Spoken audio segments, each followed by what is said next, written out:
আপনি কি জানেন ভগবান শ্রীকৃষ্ণ যিনি সমগ্র ব্রহ্মাণ্ডের অধিপতি, তাকেও যে একজনের প্রেমে বাধা থাকতে হয়?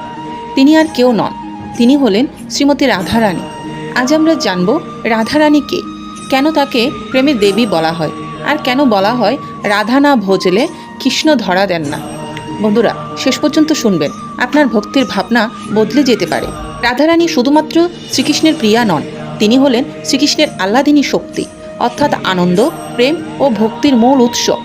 শাস্ত্রে বলা হয় শ্রীকৃষ্ণ হলেন প্রেমের বিষয়, আর রাধারানী হলেন সেই প্রেমের রস।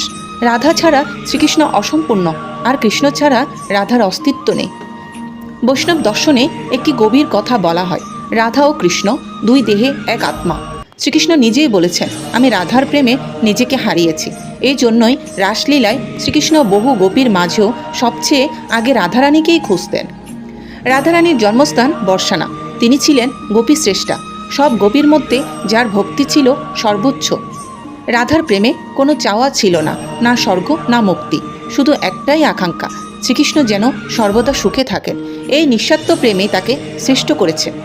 ভক্তরা বলেন রাধার কৃপা ছাড়া শ্রীকৃষ্ণের কৃপা পাওয়া যায় না, কারণ রাধারানী হলেন ভক্ত আর ভগবানের মাঝে সেতু।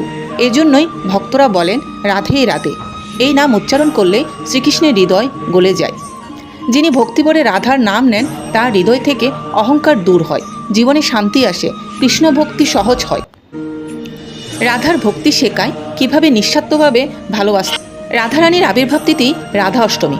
এই দিনে রাধার নাম জপ করলে শাস্ত্রমতে বহু জন্মের পাপ নাশ হয়। বিশেষ মন্ত্র শ্রী রাধে রাধে, জয় শ্রী রাধে জপ করা যায়। ভক্তি মানে ভয় নয়, ভক্তি মানে ভালোবাসা, আর সেই ভালোবাসার সর্বোচ্চ রূপ হলেন শ্রী রাধারানী। তাই জীবনে কিছু চাইতে হলে আগে বলুন রাধে রাধে। বন্ধুরা, ভিডিওটি ভালো লাগলে অবশ্যই একটি লাইক দিন, ভক্তদের সঙ্গে শেয়ার করুন, আর এমন ভক্তিমূলক গল্প পেতে অমৃতরস কথা চ্যানেলটি সাবস্ক্রাইব করুন। রাধে রাধে।